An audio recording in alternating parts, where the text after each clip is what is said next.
এটা হলো আপনার ট্যাপ চেঞ্জারের যে কানেকশনটা, সেটা আমি আপনাদের বোঝানোর চেষ্টা করব সংক্ষিপ্ত আকারে। ঠিক আছে, তো প্রাইমারি সাইট এবং সেকেন্ডারি সাইট ধরছি যে একটা 33 কেবি ইনকামিং আমার। ঠিক আছে, তো ট্যাপ চেঞ্জার কীভাবে কানেকশন হয়েছে সেটাই আমি আপনাদের দেখানোর চেষ্টা করব। এবং এই সাইটটা ধরেন যে আপনার সেকেন্ডারি 440 ভোল্ট। তো আমরা অনেকেই জানি যে 11 কেবি বাই 440 হয়, 33 কেবি বাই কিন্তু 440 হয়। ঠিক আছে, জাস্ট আপনাদের বোঝানোর জন্য, এটা একটু আপনারা অন্য মাইন্ডে নেবেন না।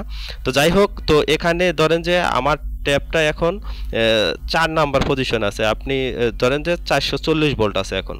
ঠিক আছে, তো আমার প্রাইমারি সাইটে যদি আমার 33 কেবি থাকে, তো আমার সেকেন্ডারি সাইটে আমি এখন 440 ভোল্ট পাচ্ছি।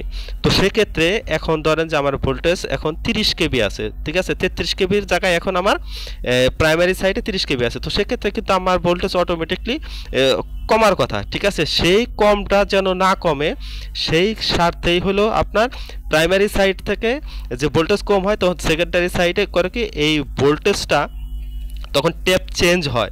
এটা কিন্তু আপনার একটি অন লোড ট্রান্সফরমার বা অন লোড ট্যাপ চেঞ্জারের জন্য। ঠিক আছে, যেমন অন লোড এবং অফ লোড।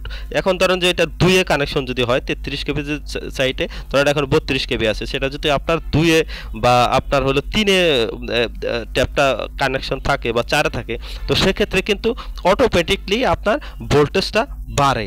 ঠিক আছে, আমরা ম্যানুয়ালের ক্ষেত্রে হাত দিয়ে করি, কিন্তু আপনার যেটা আপনার অন লোড ট্যাপ চেঞ্জার, সেটা কিন্তু অটোমেটিকলি হয়। ঠিক আছে, যে অফ করতে হয় না। ঠিক আছে, অফ করতে হয় না, সেটা অটোমেটিকলি হয়। আসলেও আপনাদের বোঝানোর জন্যই মানে অনেক পরিশ্রম করতে হয়। ঠিক আছে, তো যাই হোক, এটা এটা হয়তো আপনারা এটা দেখে আপনারা বুঝতে পারবেন। ঠিক আছে, জাস্ট আপনাদের এটা সম্বন্ধে একটু নর্মালি একটু ধারণা দেওয়া। ঠিক আছে, তো যদি আপনাদের কোনো কমেন্ট থাকে, প্রশ্ন থাকে, করবেন। ঠিক আছে, সবাই ভালো থাকবেন। আসসালামু আলাইকুম।